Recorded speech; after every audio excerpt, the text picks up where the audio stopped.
was a program called FERP, and I had no idea what FERP was, but people started using these acronyms to me and I learned pretty quick. But it was the Public Health Education and Research Program that funded training and research in universities, and the Tropical Health Program got all of their funding from that bucket of money. And they were reviewed in 1988, and they were doing great work in the Pacific and developing countries, but they were doing very little in our own backyard, and they were challenged about that.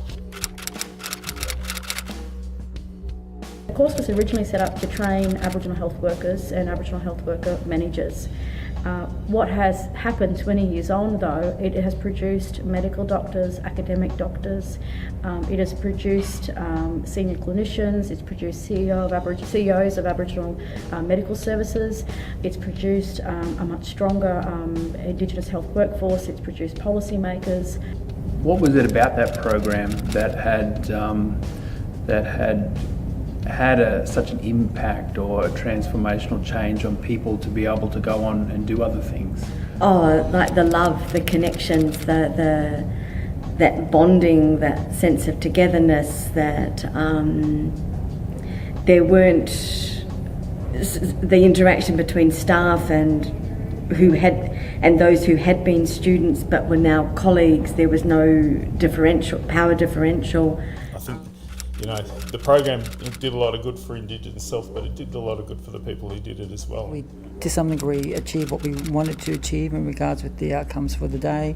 I think just the fact of getting this group together. Yeah. There was an element of togetherness, that sort of sense of family. And when we studied within the Indigenous Health Program, there was always that sense of family. And in talking with some of the students today, it was just like we've taken off where we left off. And it was just like that.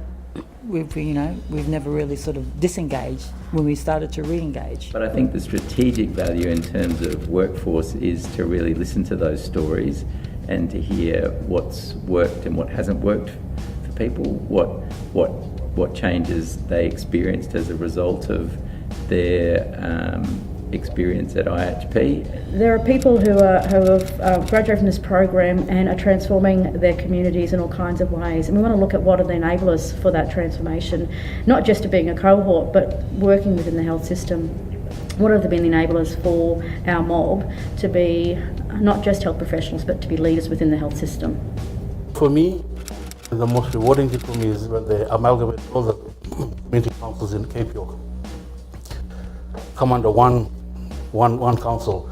They asked me to go in, and I wasn't even from there. I just worked because I had done 10 years with Queensland Health in environmental health.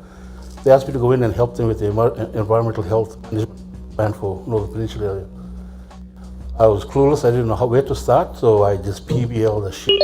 Prior to degree programs like the IHP, Aboriginal people, if they wanted to go into health through university, it was very much about being in specific disciplines. So you either did nursing or OT or medicine, and the numbers were incredibly small. Let's be clear and honest.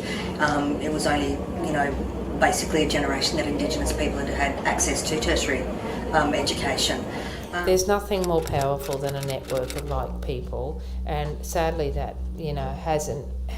There have been various strong movements that have just kind of disappeared, and this is the beginning of what I think might be a very strong movement.